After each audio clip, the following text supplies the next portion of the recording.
lobby. Let's all go to the lobby. Let's all go to the lobby. Was that Erica Kirk in her leather pants as lead singer? I'm pretty sure that was Erica Kirk. Good afternoon, everybody, and welcome. She rocked it. I guess we don't have enough seats today. Wow. We'll pick up everything tomorrow. In the last quarter century, a sitting president of the United States has come to Davos only twice. Both times it was Donald Trump. So when I asked to serve in this new role that I have, he was one of the first leaders I called and invited to return. How did Larry Fink get this job? I first met the president about 25 years ago. What's up, little Philly? Welcome in. But I worked most closely with him during the early months Axel of COVID. Kirk, I love it, Aram. This was March 2020. Markets were under extreme stress. Some economists were warning we could be headed towards a second Great Depression. What stood out to me during the extraordinary period was if we don't get accountability, Mr. Rotella is heading for a Great Depression. President's willingness to bring together people from governments, from business, across institutions, across perspective, to think differently, and importantly, to act decisively. That instinct to act, especially in pivotal moments, is one reason I think he values the World Economic Forum. It is a unique institution that brings together the largest combination of government officials, business leaders, technology leaders, civil society and NGO leaders, anywhere in the world for a genuine dialogue. And particularly, importantly, this Am I going to have to move? Let's see their shot for Trump. Better economic circumstances than during the pandemic. But once again, what pandemic? We're forcing very serious. You mean when you're the guy whose job you took over said that it was the perfect time for the Great Reset? Is that the pandemic that you're talking about? Different economic conditions around the world. One of the central challenges that is impacting me is how capitalism can benefit more, and how can we broaden our global economy for greater and greater participation. That is a question where the president has shown real leadership through investing in infrastructure, reducing barriers to growth, and initiatives like the Trump account, designed to give more Americans a direct stake in the growth of the U.S. economy. As he enters the second year of his second term, we are interested in hearing his plans for 2026 and beyond, and will no doubt create more and more conversation. And that's what the forum is about, a serious conversation in the spirit of dialogue. Discussions where the world is headed, where are we going, and these discussions would be incomplete without the President of the United States, the most important leader in the world. We appreciate him here. Damn right. So let me introduce. Hey, down in front, buddy. What's wrong with this guy? The President of the United States, Donald J. Trump. And I'm proud to be an American, where at least I know I'm free. And I'm proud to be the man who died, who gave their life for me, and I'll proudly stand next to you. No entrance music? Oh, he did the little pulling.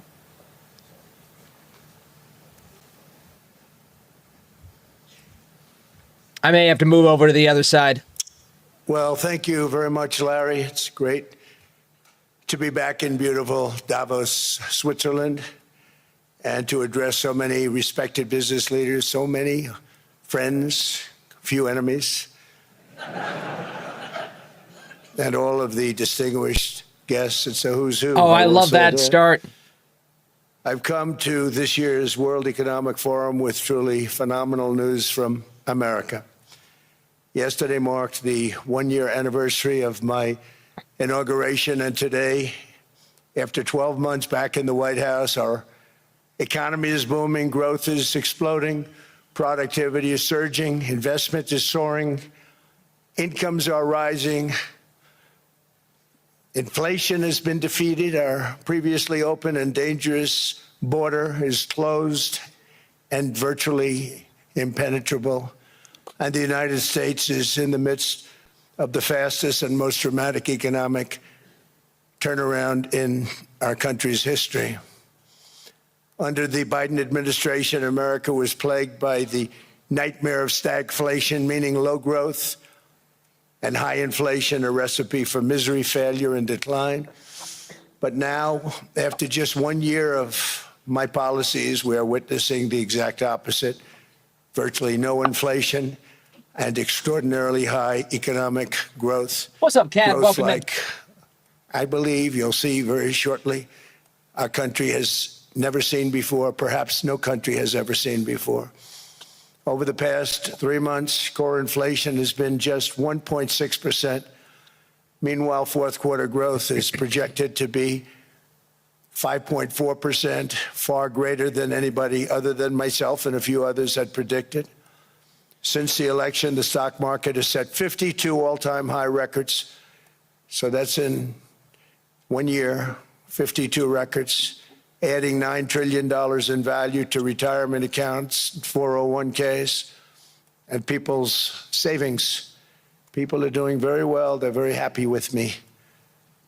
Since my inauguration, we've lifted more than 1.2 million people off of food stamps, and after 4 years in which Biden secured less than $1 trillion of new investment in our country. Think of that, 1 trillion, substantially less than that.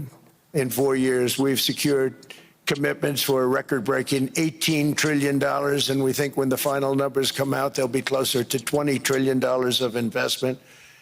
That's never been done by any country at any time, not even close. Just over 1 year ago, under the radical left Democrats, we were a dead country. Now we are the hottest country anywhere in the world. In fact, the United States economy is on pace to grow at double the rate that was projected by the IMF just last April. And with my growth and tariff policies, it should be much higher. I really believe we can be much higher than that. And this is all great news, and it's great for all nations. The USA is the economic engine on the planet, and when America booms, the entire world booms. It's been the history. When it goes bad, it goes bad. You all follow us down, and you follow us up, and we're at a point that I don't believe we've ever been. I never thought we could do it this quickly. My biggest surprise is I thought it would take more than a year, maybe like a year and 1 month. But it's happened very quickly. This afternoon, I want to discuss how we have achieved this economic miracle, how we intend to raise living standards for our citizens to levels never seen before, and perhaps how you too and the places where you come from can do much better by following what we're doing, because certain places in Europe are not even recognizable, frankly, anymore. They're not recognizable. Let's go, Trump. And let's rub it in their face. We can argue about it, but there's no argument. Friends come back from different places. I don't want to insult anybody and say I don't recognize it. And that's not in a positive way. That's in a very negative way. Good. And I love Europe, and I want to see Europe go good. But it's not heading in the right direction. In recent decades, it became conventional wisdom in Washington and European capitals that the only way to grow a modern Western economy was through ever-increasing government spending, unchecked mass migration, and endless foreign imports. The consensus was that so-called dirty jobs and heavy industry should be sent elsewhere, that affordable energy should be replaced by the Green New Scam, and that countries could be propped up by importing new and entirely different populations from faraway lands. Definitely looking forward to Trump saying that climate change is a lie. That has to come at least a couple times in this speech, right? This was the path that sleepy Joe Biden administration and many other Western governments very foolishly followed, turning their backs on everything that makes nations rich and powerful and strong, And there's so much potential in so many nations. The result was record budget and trade deficits and a growing sovereign deficit driven by the largest wave of mass migration in human history. We've never seen anything like it. Quite frankly, many parts of our world are being destroyed before our very eyes, and the leaders don't even understand what's happening. And the ones that do understand aren't doing anything about it. Virtually all of the so-called experts predicted my plans to end this failed model would trigger a global recession and runaway inflation. But we have proven them wrong. It's actually just the opposite. In 1 year, our agenda has produced a transformation like America has not seen in over 100 years. Instead of closing down energy plants, we're opening them up. Instead of building ineffective, money-losing windmills, we're taking them down and not approving any. Instead of empowering bureaucrats, we're firing them, and they're going out and getting jobs in the private sector for 2 and 3 times what they were making in government. So they started off hating me when we fired them, and now they love me. Instead of raising taxes on domestic producers, we're lowering them and raising tariffs on foreign nations to pay for the damage that they've caused. In 12 months, we have removed over 270,000 bureaucrats from the federal payrolls, the largest single-year reduction in government employment since the end of World War II. We're working on it. Nobody thought that was coming, but Not we with had this no guy, choice but we to are make a working on country it in great. the movement. You can't have all federal jobs. We've cut federal spending by $100 billion and slashed the federal budget deficit by 27% in the single year. It's going to go down quite a bit more from that, driving inflation way down from the record highs of the Biden administration. Every month, they went up and up and up. I promised to cut 10 old regulations for every single new regulation. But instead, I've cut, actually, till this point, 129 regulations for every 1 new regulation approved. So every time they come in with a new regulation, we do at least 10, but so far it's averaging out to 129, if you can believe it. In July, we passed the largest tax cuts in American history, including no tax on tips, no tax on overtime, no tax on Social Security for our great seniors. We also provided 100% expensing, that's the one they like, and bonus depreciation for all new equipment and capital investments to help companies expand and shift production to America. They are so in love with that. They build a plant, they're able to deduct it immediately, the whole thing, rather than waiting 38 to 41 years in the old days. This is a miracle taking place. Nobody thought it would ever be done by any country, but it's done by us. It was what made my first term the most successful 4-year term that we've ever had from a financial standpoint. And now we've upped it. This is a 10-year program, not a 1-year program. But you're allowed to deduct everything in 1 year. It used to be 38 to 41 years. With tariffs, we've radically reduced our ballooning trade deficit, which was the largest in world history. We were losing more than $1 trillion every single year, and it was just wasted. It was going to waste. But in 1 year, I slashed our monthly trade deficit by a staggering 77%. And all of this with no inflation, something everyone said could not be done. There were a couple of brilliant people that actually thought I was doing the right thing. I thought I was doing the right thing. Now they all think I'm doing the right thing because they can't believe the numbers. American exports are now up by more than $150 billion. Domestic steel production is up by 300,000 tons a month, and it's doubling over the next 4 months. It's doubling and tripling, and we have steel plants being built all over the country. Nobody thought they'd see that.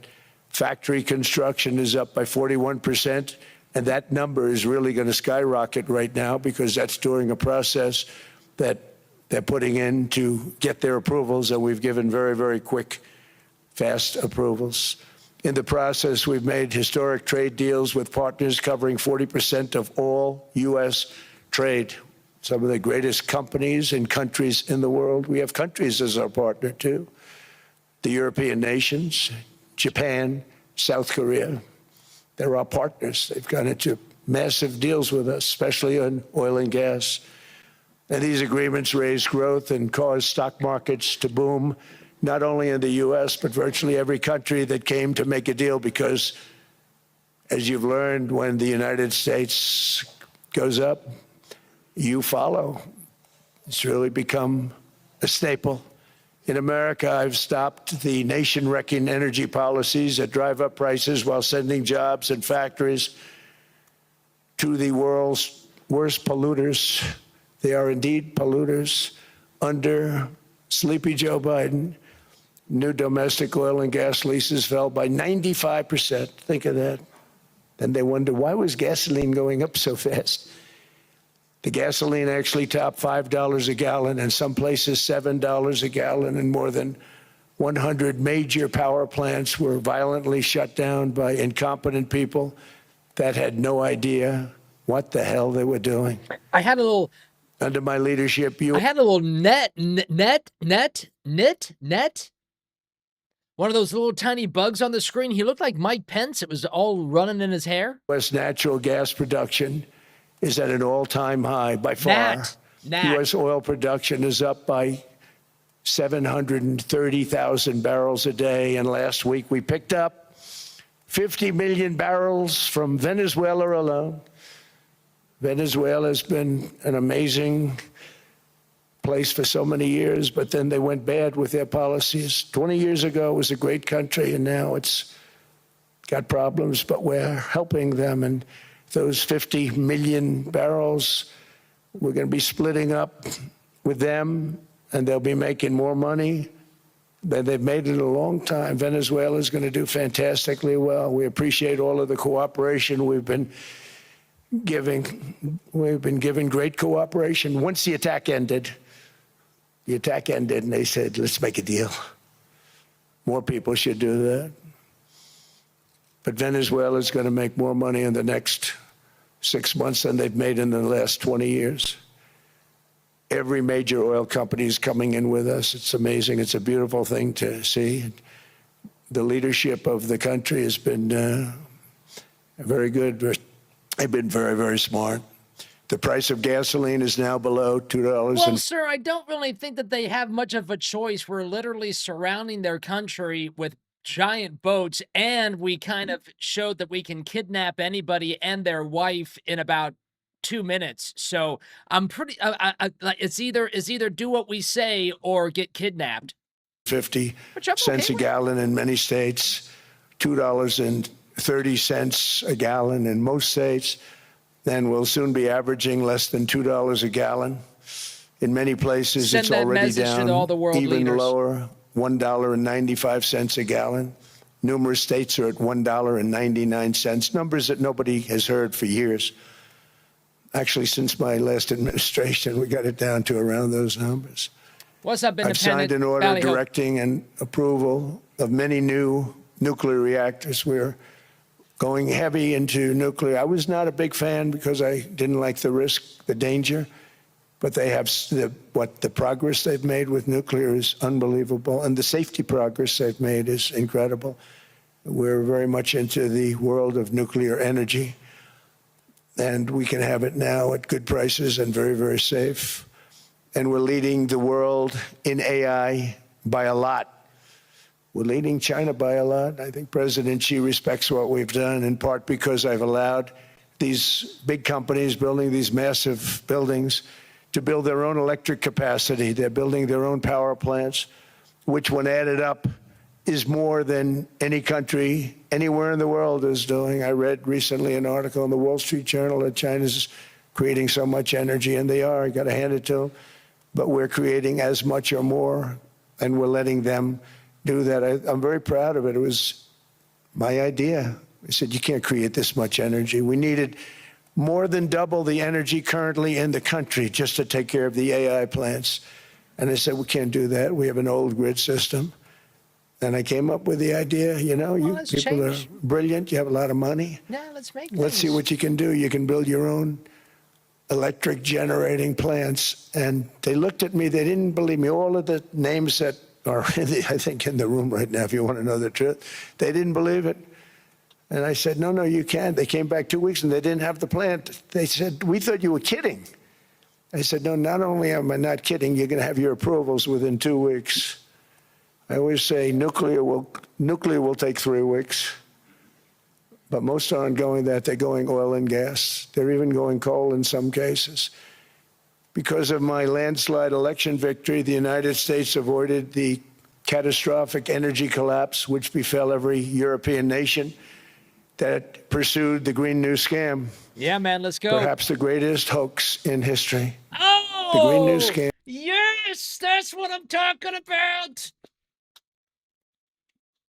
Rub it in the Davos face, the biggest scam on the human population in history. And windmills all over the place. Destroy your land. Destroy your land. Every time that goes around, you lose $1,000. You're supposed to make money with energy, not lose money. Here in Europe, we've seen the fate that the radical left tried to impose on America. They tried very hard. Germany now generates 22% less electricity than it did in 2017. And it's not the current chancellor's fault. He's solving the problem. He's going to do a great job. But what they did before he got there, I guess that's why he got there. And electricity prices are 64% higher. The United Kingdom produces just 1/3 of the total energy from all sources that it did in 1999. Think of that, 1/3. I love this comment from Little Philly. Little Philly says, the elites roll their eyes, but they know he's right. I agree. Elite number Ron Cargo popped for that last statement. Ron says, fuck him up, Mr. President. And they're sitting on top of the North Sea, one of the greatest reserves anywhere in the world, but they don't use it.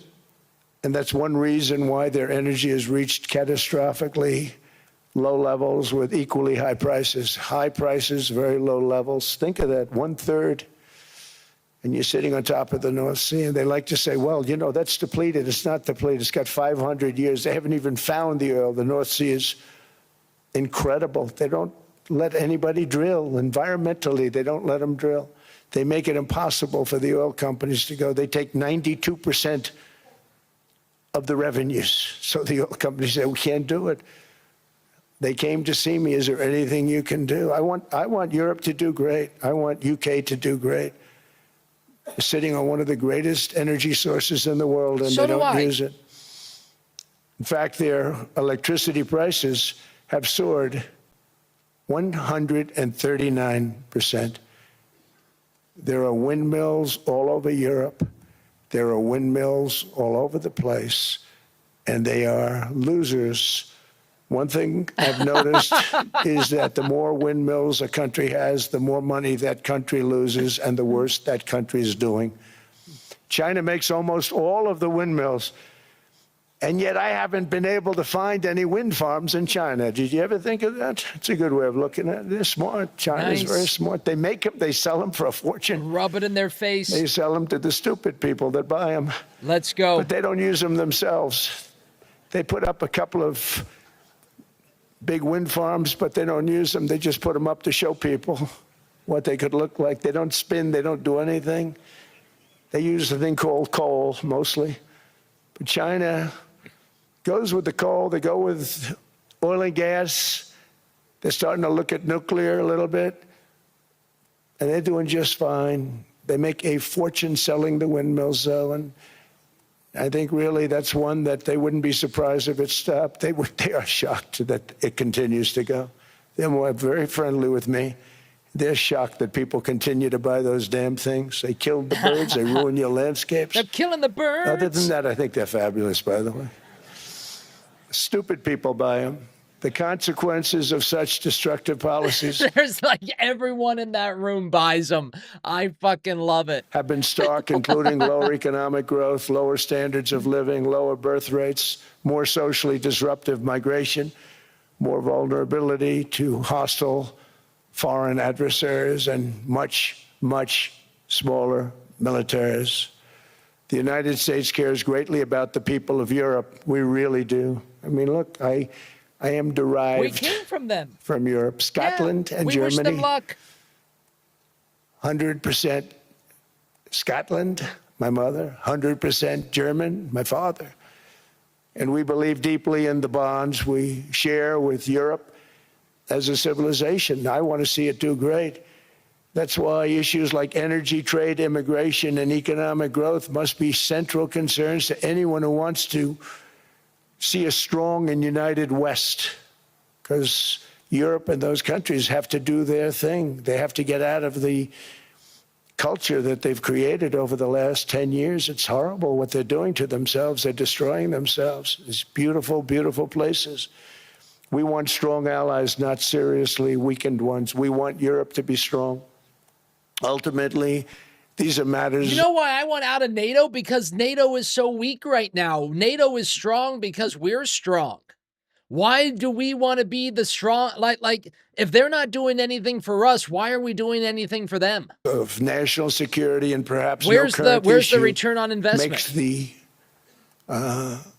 situation more clear than what's currently going on with Greenland. Would you like me to say a few words of Greenland? I was going to leave it out of the speech, but I think I would have been reviewed very negatively. I have tremendous respect for both the people of Greenland and the people of Denmark, tremendous respect. But every NATO ally has an obligation to be able to defend their own territory. And the fact is, no nation or group of nations is in any position to be able to secure Greenland other than the United States. We're a great power, much greater than people even understand. I think they found that out 2 weeks ago in Venezuela. We saw this in World War II, when Denmark fell to Germany after just 6 hours of fighting and was totally unable to defend either itself or Greenland. So the United States was then compelled, we did it, we felt an obligation to do it, to send our own forces to hold the Greenland territory, and hold it we did at great cost and expense.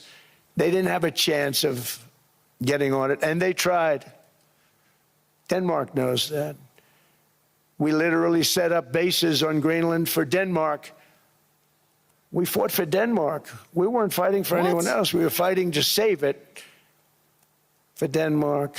Big, beautiful piece of ice. It's hard to call it land. It's a big piece of ice.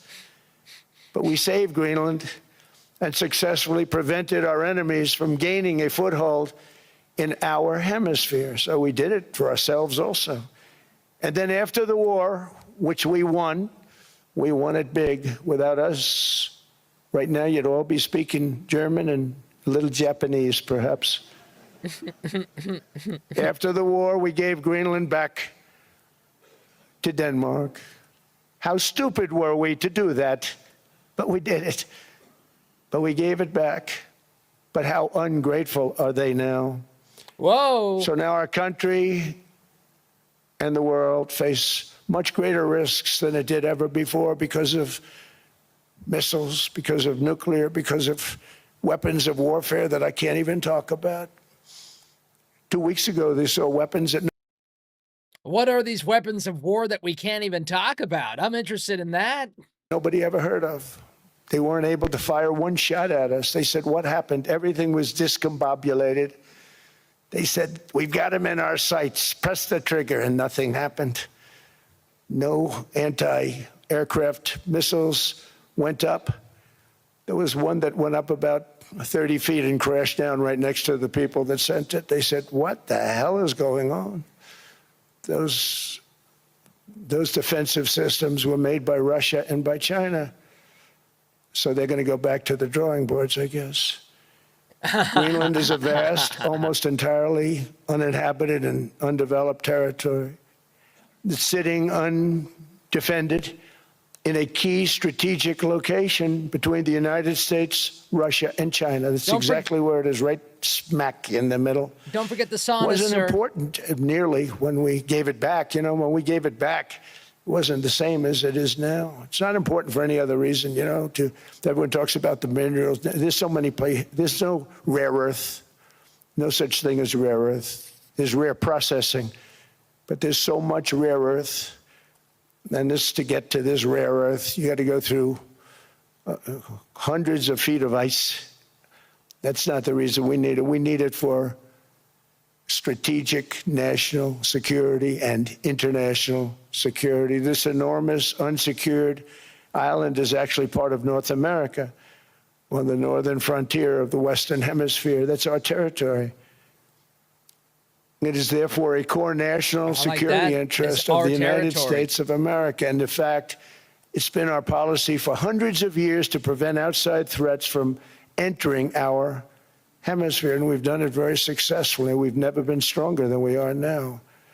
That's why American presidents have sought to purchase Greenland for nearly 2 centuries. You know, for 2 centuries they've been trying to do it. They should have kept it after World War II, but they had a different president. That's all right. People think differently. Much more necessary now than it was at that time, however. In 2019, Denmark said that they would spend over $200 million to strengthen Greenland's defenses. But as you know, they spent less than 1% of that amount. 1%. There's no sign of Denmark there. And I say that with great respect for Denmark, whose people I love, whose leaders are very good. It's the United States alone that can protect this giant mass of land, this giant piece of ice, develop it and improve it and make it so that it's good for Europe and safe for Europe and good for us. And that's the reason I'm seeking immediate negotiations to once again discuss the acquisition of Greenland by the United States, just as we have acquired many other territories throughout our history, as many of the European nations have. They've acquired, there's nothing wrong with it. Many of them, some went in reverse, actually, if you look. Why? Yeah, why is everything just in like a static mode right now? Like we're just done conquering things? Would you like to conquer things, Dome? I'm in a conquering kind of mood. Are you in a conquering kind of mood? I don't even know if this poll is going to work. 1 second. Maybe, I don't even think it's going to work. Yeah, we're having technical difficulties. Put a 1 inside the chat if you're in the mood to conquer things. Had great vast wealth, great vast lands all over the world. They went in reverse. Let's just take it. Stuck back where they started. That happens too. But some grow. But this would not be a threat to NATO. This would greatly enhance the security of the entire alliance, the NATO alliance. The United States is treated very unfairly by NATO. I want to tell you that. Then why are we in it? Nobody can dispute it. We give so much and we get so little in return. And I've been a critic of NATO for many years. And yet I've done more to help NATO than any other president by far, than any other person. You wouldn't have NATO if I didn't get involved in my first term. The war with Ukraine is an example. We are thousands of miles away, separated by a giant ocean. It's a war that should have never started, and it wouldn't have started if the 2020 U.S. presidential election weren't rigged. It was a rigged election. Everybody now knows that. They found out. People will soon be prosecuted for what they did.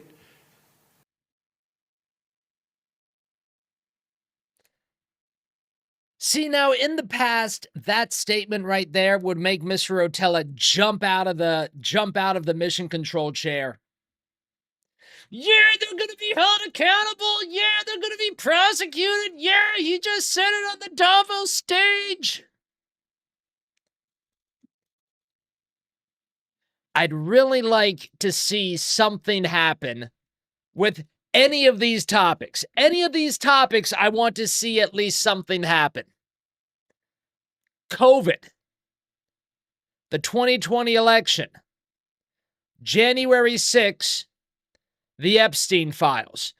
Any one of those topics, I would just like to have fucking anything happen. It's probably breaking news, but it should be. It was a rigged election. You can't have rigged elections. You need strong borders, strong elections, and ideally a good press. I always say it. strong borders, strong elections, free, fair elections, and a fair media. The media is terrible. It's very crooked. It's very biased, terrible.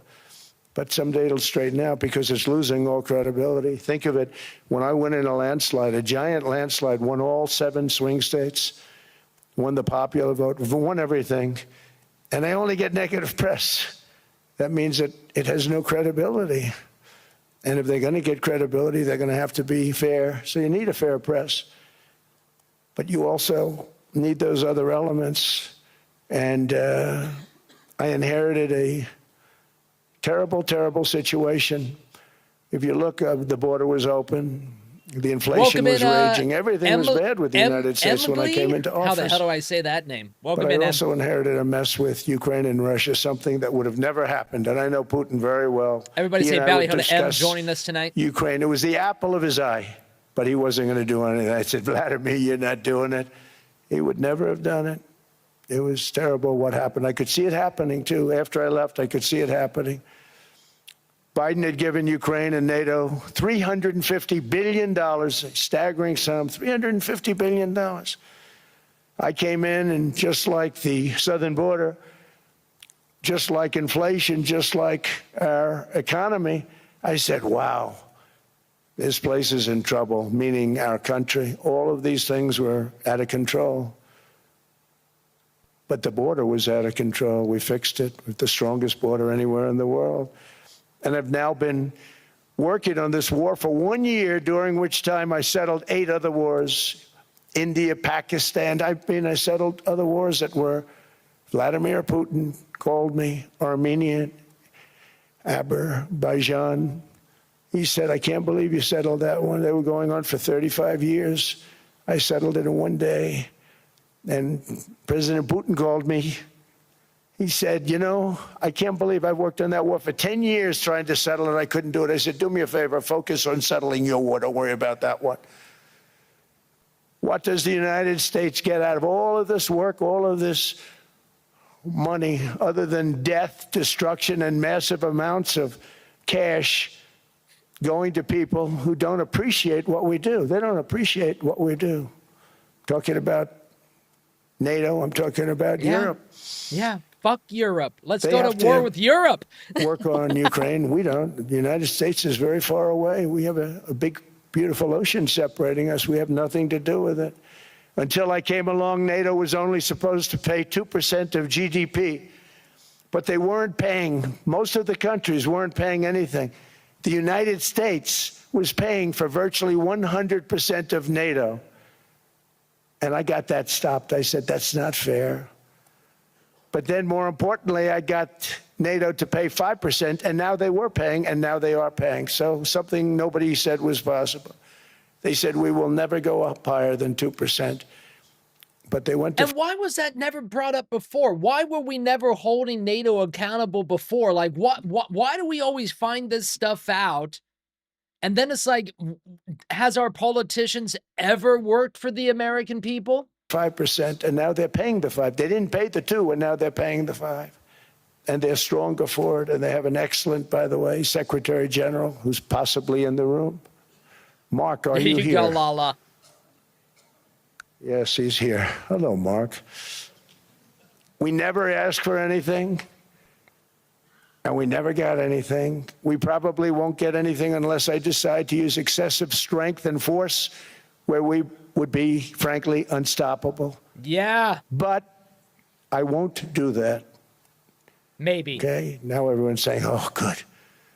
That's probably the biggest statement I made, because people thought I would use force. I don't have to use force. I don't want to use force. I won't use force.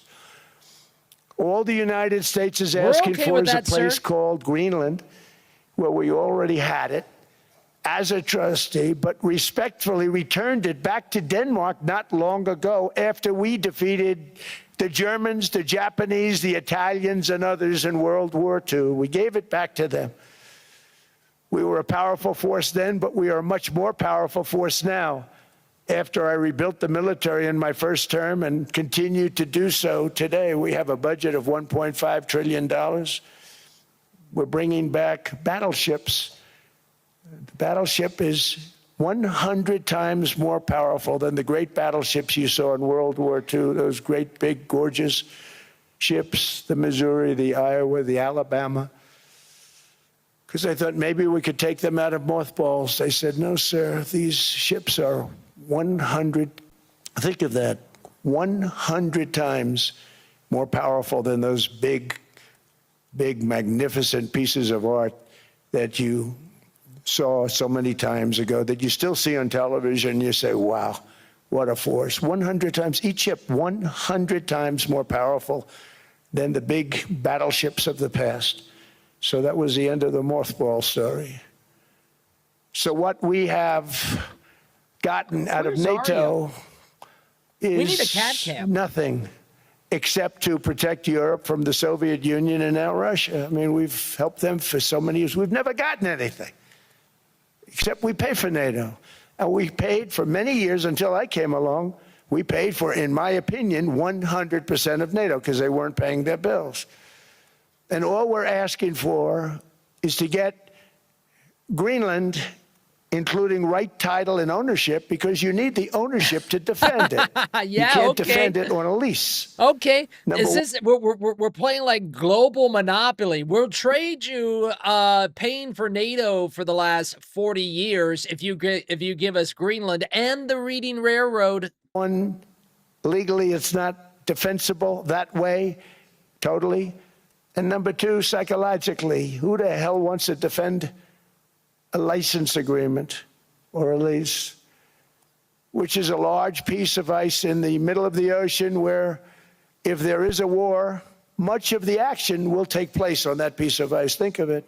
Those missiles would be flying right over the center of that piece of ice. All we want from Denmark for national and international security and to keep our very energetic and dangerous potential enemies at bay is this land on which we're going to build the greatest golden dome ever built. We're building a golden dome that's going to, just by its very nature... Yeah, man, we're building the dome. Going to be defending Canada. Canada gets a lot of freebies from us, by the way. They should be grateful also, but they're not. I watched your Prime Minister yesterday. He wasn't so grateful. But they should be grateful to us. Canada lives because of the United States. Remember that, Mark, the next time you make your statements. What we did for... Whoa! Canada lives because of the United States. Let's go, sir. That's what I'm here for. Israel was amazing, but that's nothing compared to what we have planned for the United States, Canada, and the rest of the world. We are going to build a dome. Yes, like we no are, other. sir. We did it for Israel. And by the way, I told Bibi, stop taking credit for the dome. That's our technology. That's our stuff. But they had a lot of... Why did we ever do that for... Why does Israel have a dome and we don't have a dome? Why is Israel the only place with a dome? Why would we build their dome before we built our dome?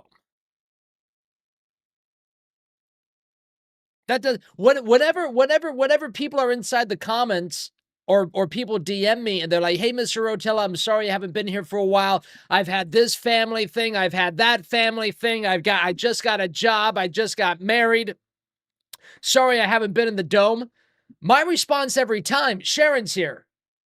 What's my response every time? Build your dome first. Why did we not build our dome first? But we built Israel. That a lot of stuff is not making sense to me when it comes to Israel lately. And they were good fighters, and they did a good job, and we wiped out the Iran nuclear threat like nobody can believe. Nobody's ever seen anything like it. That, Venezuela, taking down Soleimani, wiping out al-Baghdadi when he tried to reinstitute ISIS. We did a lot. I did a lot of big things. All perfectly executed. Everyone was perfectly executed. Somebody told me that, a military expert told me, sir, everything you've done has been perfectly executed. Welcome into I said, Wally I know. Ballyho. So other presidents have spent, whether foolishly or not, trillions and trillions of dollars on NATO and gotten absolutely nothing in return. We've never asked for anything. It's always a one-way street. Now they want us to help them with Ukraine. And we say, we're going to. I'm really helping, not even them. I want to see, last week, if you saw, it was 10,000 soldiers, but last month it was 31,000 soldiers died. 31,000. That's this room times, the number of people in this room times 30. Think of it. 30,000 soldiers died in 1 month. The month before it was 27,000. The month before that it was 28,000. The month before that it was 25,000. It's a bloodbath over there. And that's what I want to stop. It doesn't help the United States, but these are souls. These are young people.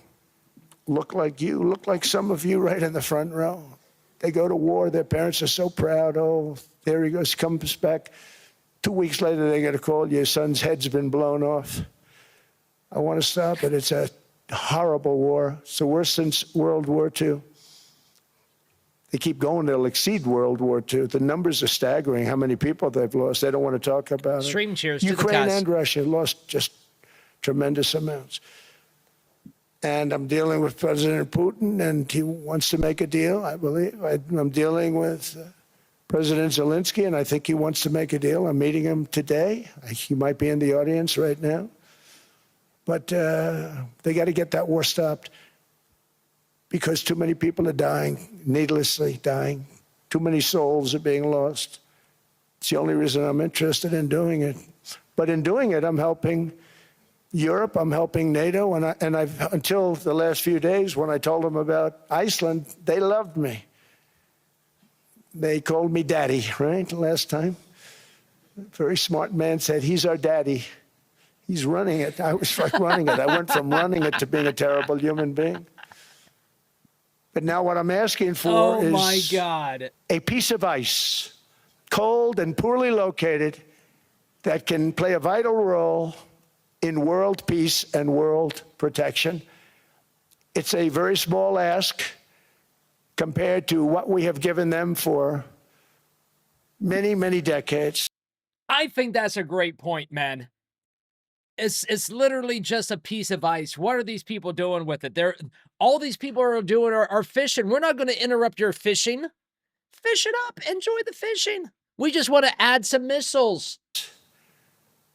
But the problem with NATO is that we'll be there for them 100%. But I'm not sure that they'd be there for us. They're never here for us. Gave them what could the call. What could they even do? What could NATO even do for us? What, this is an honest question. What could NATO actually do for us? We could kick the shit out of NATO. What could they do for us? Gentlemen, we are being attacked. We're under attack by such and such a nation. I know them all very well. I'm not sure that they'd be there. I know we'd be there for them. I don't know that they'd be there for us. So with all of the money we expend, with all of the blood, sweat, and tears, I don't know that they'd be there for us. They're not there for us on Iceland, that I can tell you. I mean, our stock market took the... He means Greenland, I believe. I believe he means Greenland. First dip yesterday because of Iceland. Greenland, so Iceland's already cost us a lot of money. Ballyhoe but that bombs. dip is peanuts compared to what it's gone up. And we have an unbelievable future in that stock. That stock market is going to be doubled. We're going to hit 50,000, and that stock market's going to double. We're getting Iceland, too. I like the way you think, in a relatively short period of time because of everything that's happening. But this is a good example. After giving NATO and European nations trillions and trillions of dollars in defense, they buy our weapons. We make the greatest weapons in the world, but now we're going to make them faster, much faster. You saw that. I put a cap on the salaries. Then I put no buybacks, no stock buybacks, no various other things that they were doing. I mean, they were making $50 million, but it would take them 3 years to give you a Patriot missile. I said, that's not good. My chauffeur can do a better job than that, and he makes slightly less than 50. They make big salaries. If they're going to make those big salaries, they're going to have to produce a lot faster. The good news is we have the greatest equipment in the world. Now we're going to start making it a lot faster. They're going to build additional plants. And all of the money that goes into Stock buybacks is going to go into building plants. We're not allowing stock buybacks by defense companies any longer. They're going to build new plants to make Tomahawks, Patriots. We have the best equipment, F-35s, F-47, the new one just coming out. They say it's the most devastating plane, fighter jet ever. Who knows? They called it 47. If I don't like it, I'm going to take the 47 off it. I wonder why they called it 47. We'll have to think about that. But if I don't like it, I'm going to take that 47 off. But it's supposed to be the stage 6. It's supposed to be the first stage 6 plane. What's up, Noah? Undetectable, like our B-2 bombers were undetectable. They flew right over Iran. They were undetectable. And they did their job, and they got the hell out of there. You go in your bed? So we want a piece of ice for world protection, and they won't give it. We've never asked for anything else, and we could have kept that piece of land, and we didn't. So they have a choice. You can say yes, and we will be very appreciative, or you can say no, and we will remember. I like that. We will remember. I like that. Let's just take it. A strong and secure America means a strong NATO. And that's one reason why I'm working every day to ensure our military is very powerful, our borders are very strong, and above all, our economy is strong, because national security requires economic security and economic prosperity, and we have the greatest that we've ever had. Biden and his allies destroyed our economy and gave us perhaps the worst inflation in American history. They say 48 years, I say forever, but I think 48 years is the equivalent to forever. Whether it's 48 years or ever, it's terrible, costing the typical family $33,000. What they did to this country should never, ever be forgotten. It's early, but he has to be rated as the worst president we've ever had by far. The auto pen did much of the damage. And what are we doing about it? He was the auto pen president, because I don't believe a sane president would have ever signed the kind of things that he signed. But now grocery prices, energy prices, airfares, mortgage rates, rent, and car payments are all coming down, and they're coming down fast. We inherited a mess, but we've done a hell of a job in 12 months. Under my most favored nation policy for drug prices, the cost of prescription drugs is coming down by up to 90%, depending on the way you calculate. You could also say 5, 6, 7, 800%. There are two ways of figuring that. But we have a favored nations policy that every president wanted, no president was able to get. I got it, and other nations approved it. And I had to use tariffs in order to get it, because they said, no way. In other words, a pill that costs 10% in London costs $130.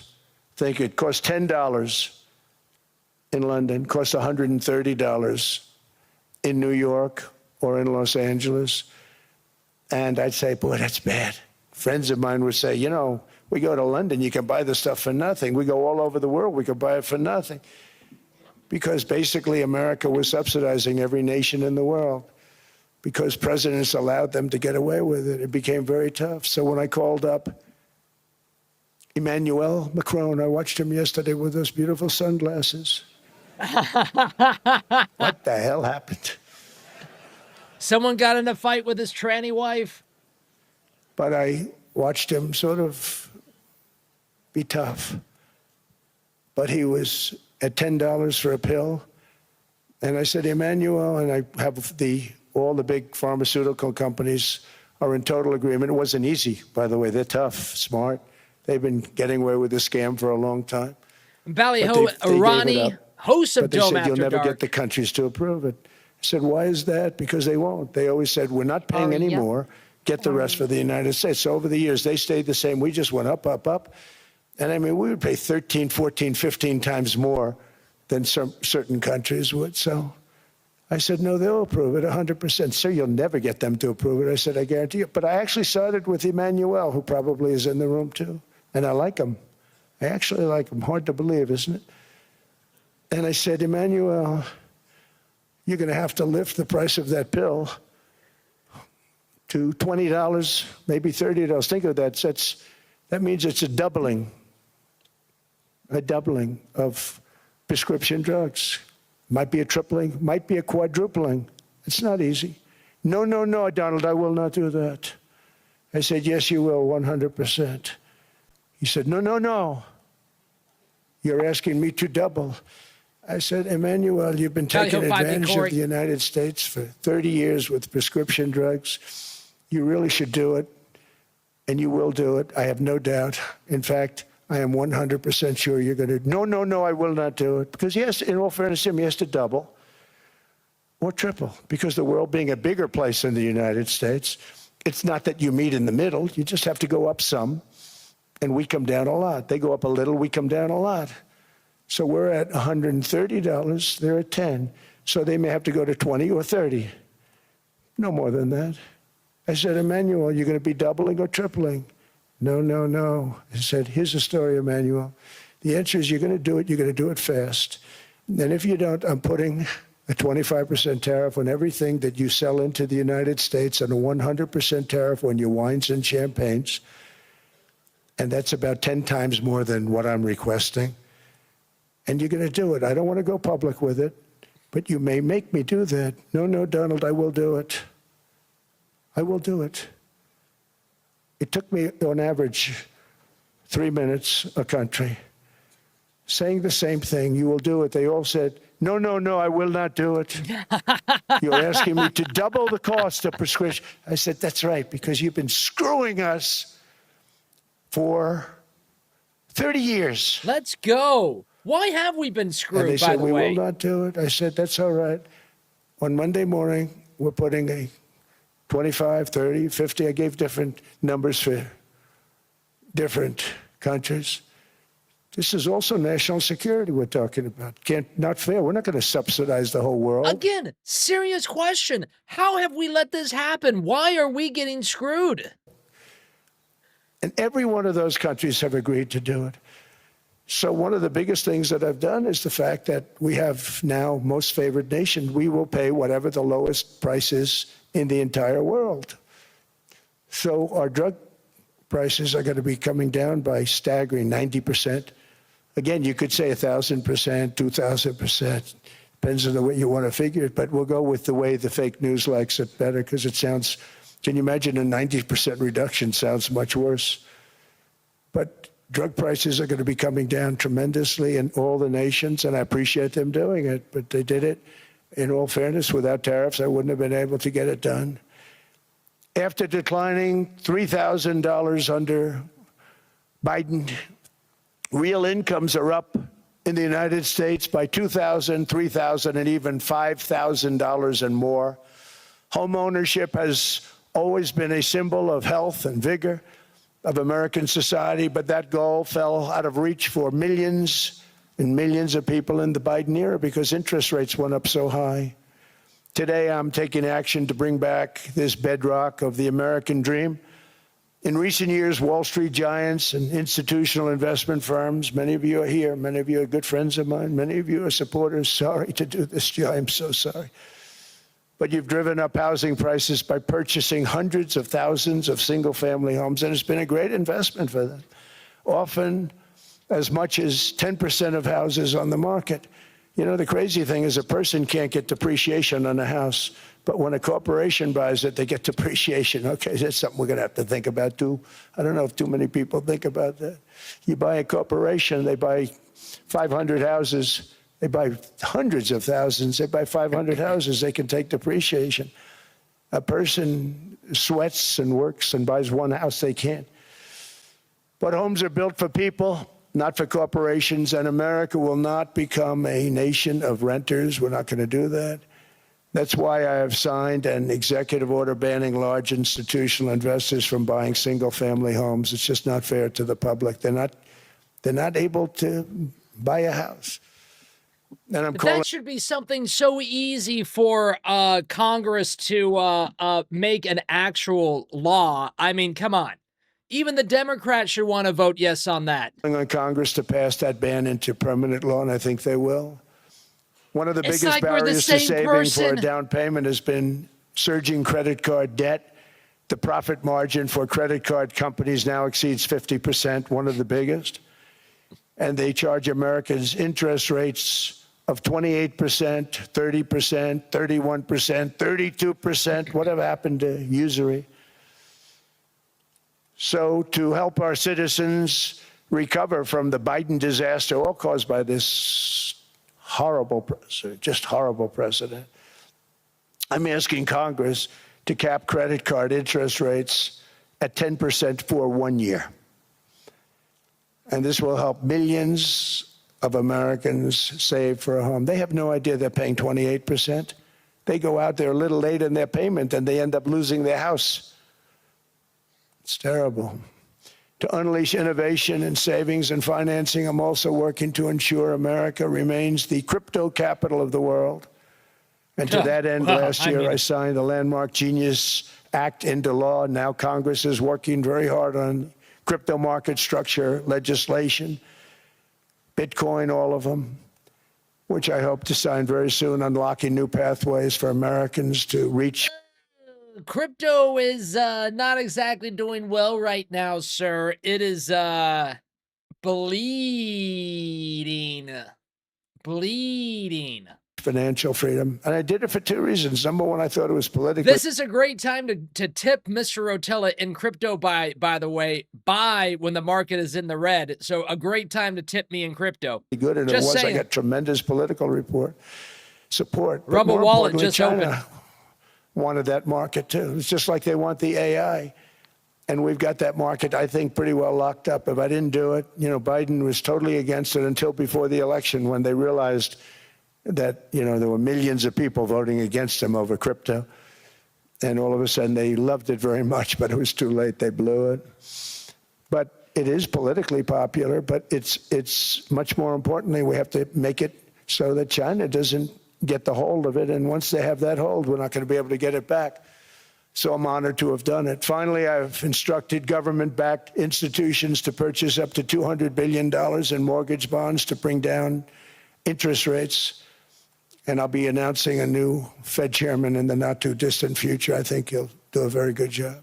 See, I gave away some of it. I did give that away. So we have something, got something, but somebody that's very respected. They're all respected. They're all great. Everyone that I interviewed is great. Everyone could do, I think, a fantastic job. Problem is they change once they get the job. They do. They're saying everything I want to hear, and then they get the job. They're locked in for 6 years. They get the job, and all of a sudden, let's raise rates a little bit. I call them, sir, we'd rather not talk about this. It's amazing how people change once they have the job, but it's too bad. Sort of disloyalty, but they got to do what they think is right. We have It's called the deep state, sir. You've been talking about it since 2016. Terrible chairman right now. Jerome, too late Powell. He's always too late.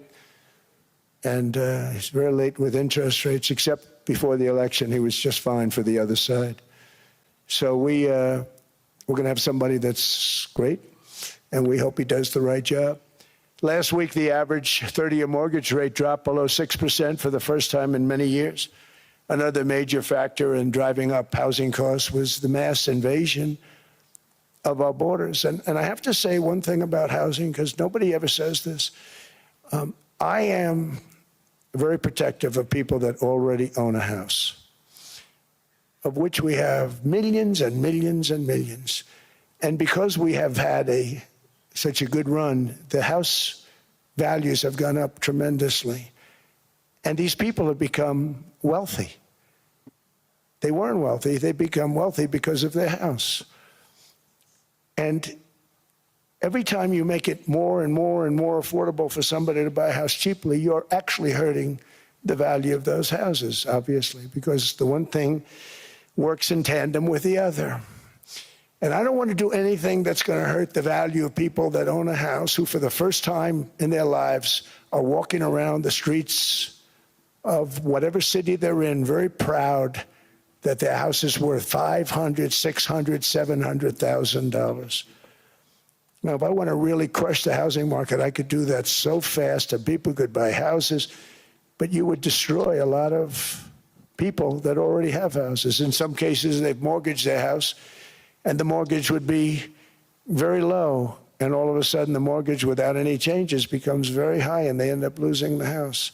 I'm not going to hurt, and I speak with Scott, who's doing a fantastic job, and Howard, who's doing a fantastic job, and all of my people. And I always say, look, you know, I can crush the hell out of the market. We can drop interest rates to a level, and that's one thing we do want to do. That's natural. That's good for everybody. You know, the dropping of the interest rates, we should be paying a much lower interest rate than we are. We should be paying the lowest interest rate of any country in the world, because without the United States, you don't have a country. I mean, I had a case with Switzerland. We happened to be in Switzerland. Maybe I'll give you a quick story. But they were paying nothing. They make beautiful watches, great watches, Rolex, all of them. They were paying nothing to the United States when they sent their product in. And we had a $41 billion deficit. $41 billion with this beautiful place. Flew over it, isn't it nice? So I said, let's put a 30% tariff on them so that we get back some of it, not all of it at all. We'd still have a deficit, big deficit. We had 41 million. That's a big deficit. And I said, let's put a tariff on. Different tariffs, different places. You're all party to them. In some cases, victims to them. But in the end, it's a fair thing. And most of you realize that. But we put a 30% tariff on Switzerland, and all hell broke loose. They were calling, I mean, like you wouldn't believe. And I know so many people from Switzerland, incredible place, incredible, brilliant place. But I didn't realize that they're only good because of us. And there's so many other examples. I mean, us, probably other places, but a majority of the money they make is because of us, because we never charged them anything. So they come in, they sell their watches, no tariffs, no nothing. They walk away, they make $41 billion on just us. So I said, no, I can't do that. So I'm going to bring it up. I still would have a deficit pretty substantial, but I brought it up to 30%. And I guess Prime Minister, I don't think President, I think Prime Minister called a woman, and she was very repetitive. She said, no, no, no, you cannot do that, 30%. You cannot do that. We are a small, small country. I said, yeah, but you have a big, big deficit. You may be small, but you have a bigger deficit than big countries. He said, no, no, no, please, you cannot do it. Kept saying the same thing over and over. We are a small country.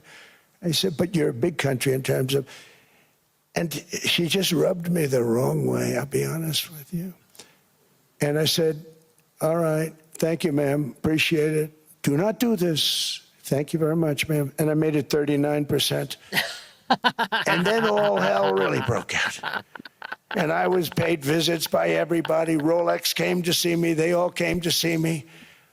But I realized, and I reduced it, because I don't want to hurt people. I don't want to hurt them. And we brought it down to a, lower level.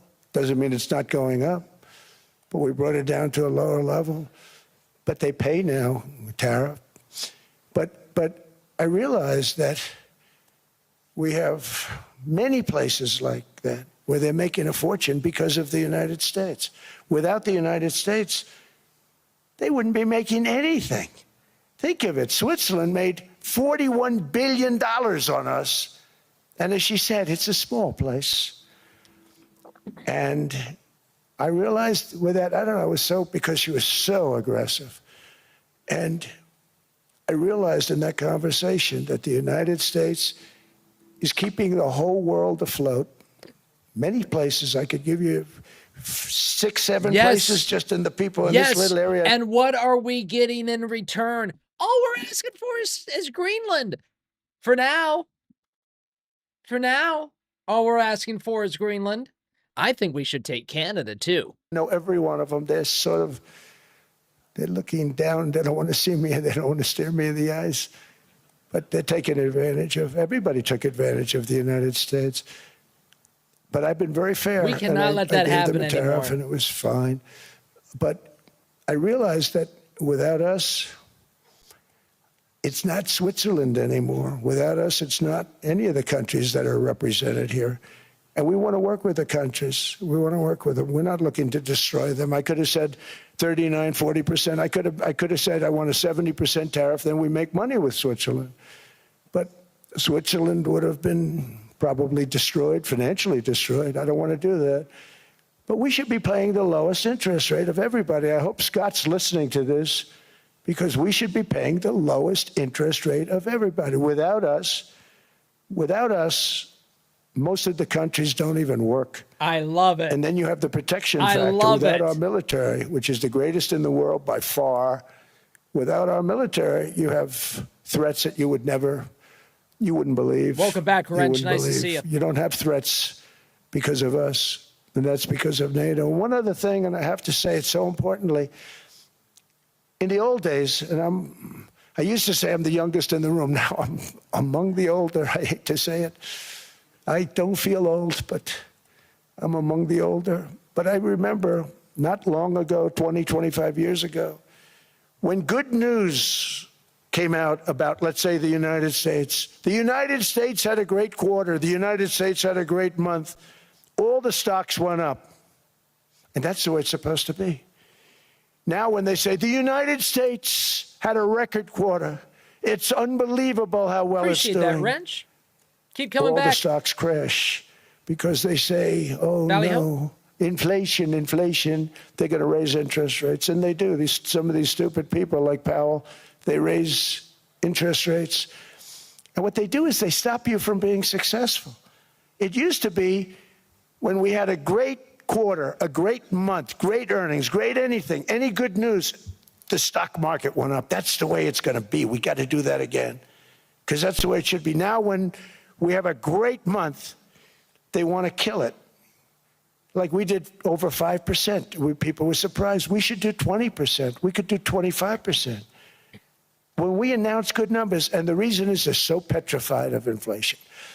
And growth doesn't mean inflation. We've had tremendous growth with very low inflation. In fact, growth can fight inflation, proper growth. So we want to get back to the days when we announce great numbers, because we're going to be announcing phenomenal. You know, all these factories that are being built at record, thousands of businesses are being built right now. Remember, $18 trillion is invested. I think the second number is 3, and that was China many years ago. Investments in the country from outside. 18 trillion, nobody's ever seen. And that's money coming in and building things, factories. Thousands of businesses are being built, thousands. Hundreds of big factories, car plants are moving back to the United States. They're coming in from Canada, they're coming in from Mexico, from Japan. Japan's coming in and building plants here in order to avoid tariffs. They're coming in from China, they're coming in from all over the world. We have more plants being built now, car plants, than we've ever had built, even in the heyday from the 1940s and 50s. And they're bigger. They don't use renovations anymore where they take an old plant, they rip it down, they build. How long did Davos give for this speech for Trump? Sharon's here. I think you said 45 minutes. He is well over 45 minutes. He's into an hour already. The brand new plant, super No modern one tells plant. Trump when to stop. But it's happening at levels that nobody's ever seen. In 2024, the U.S. built less than 2 million new homes, but Biden admitted more than 8 million new migrants. And those days are over. In 2025, for the first time in 50 years, the United States had reverse migration. Boy, that was nice. And these were criminals that were being taken out of our country because they allowed people to come into our country from jails, from gangs, drug dealers, murderers. 11,888 murderers, we've gotten most of them out. And then ICE gets beat up by stupid people from leadership in Minnesota. We actually are helping Minnesota so much, but they don't appreciate it. Most places do. You know, Washington, D.C. is the safest place now in the United States. It was a very dangerous place to walk, and now you can walk with your wife, your kids, right through the middle of the city. Right now, Washington, D.C. is as safe as it gets. It was one of the most unsafe, I had to admit. We sent in the military, the National Guard.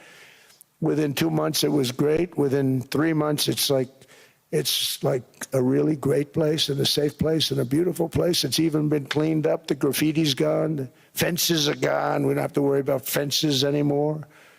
All of the places, the grasses are cut and replaced with new grass in many cases. It's all going to happen in the spring.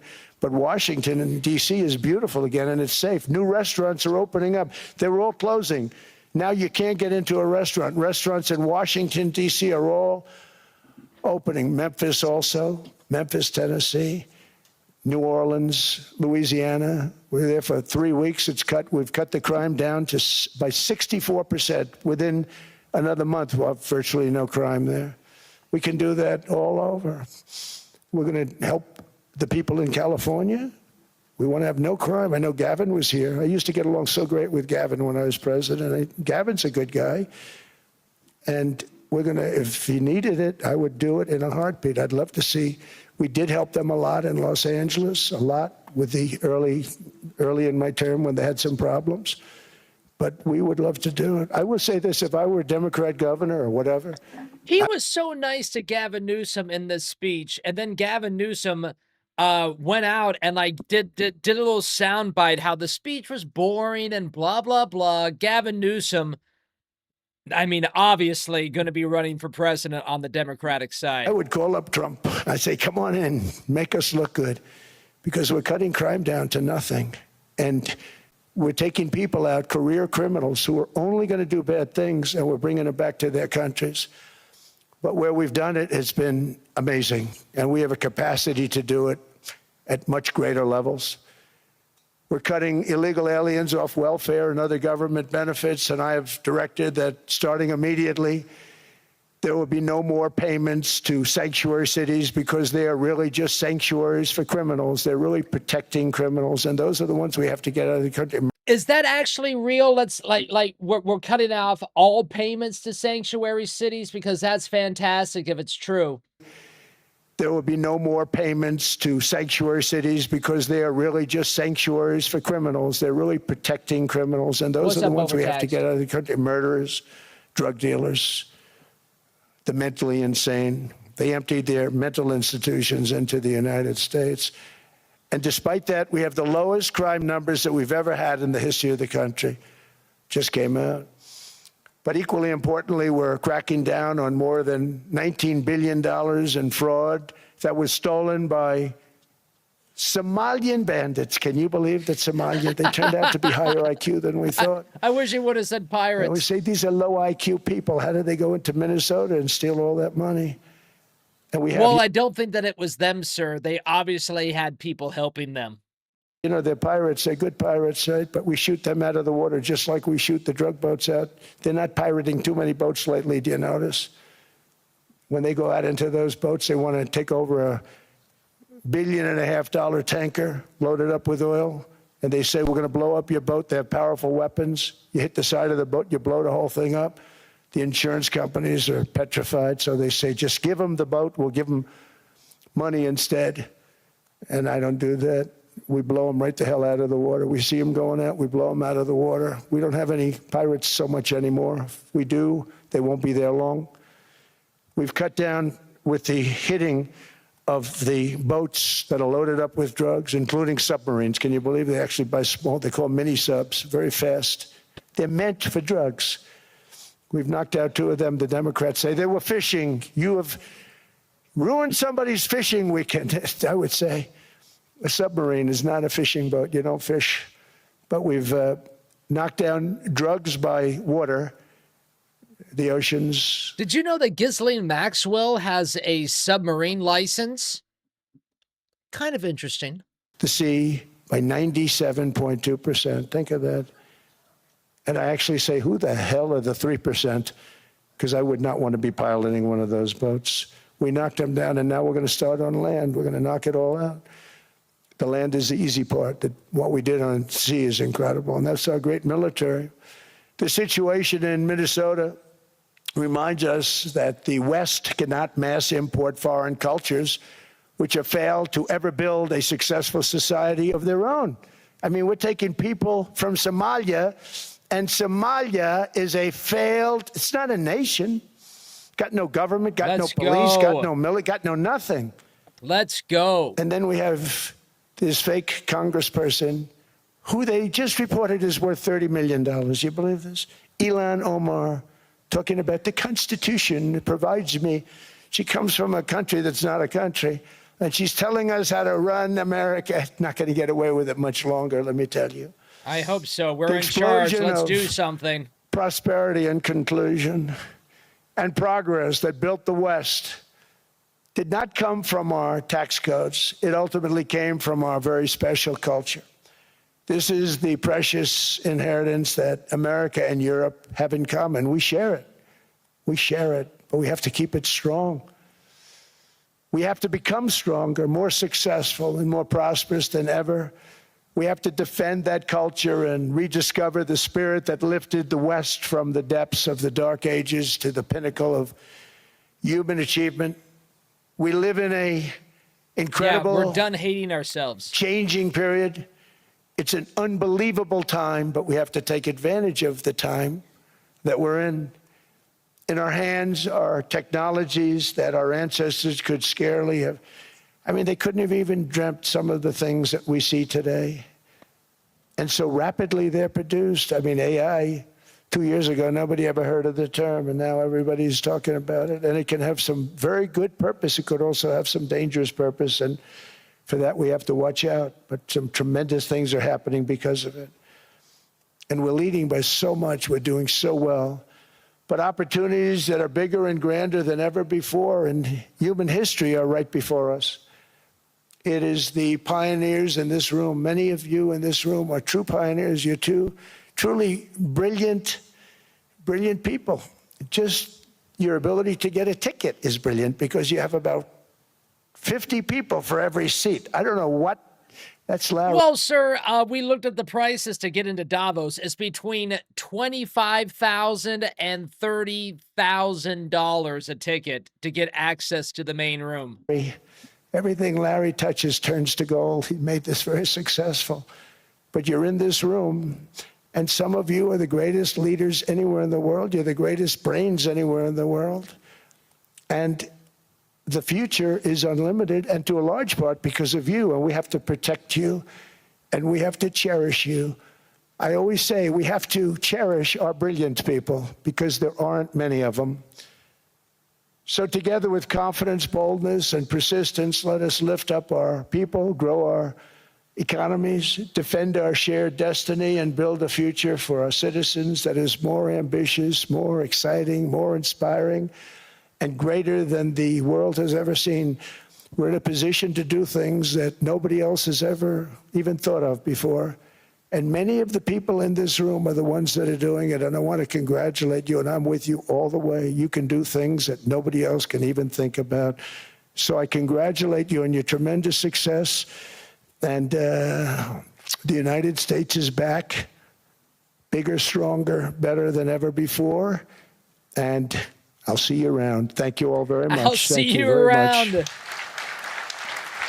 Trump does take questions, but we're going to take a really quick little break. Give Mr. Rotella a chance to maybe go to the little boys' room. Give us all a chance to go to the little boys' room, the little theys and thems room. Great speech. Love putting the people in their place. Absolutely love it. Not as good as last year. Last year was freaking fire. But that also happened within the first month of Trump taking over his second term, so he was already on fire. Man, those first 4 months of Trump after we won the election, can we go back to that?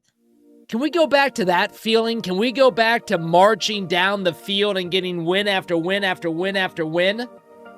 That's the vibe that we're looking for. My friends, we'll be right back. We've been talking about Greenland all day long. I'm sure that he's going to get some Greenland. It's cold as ice there, my friends.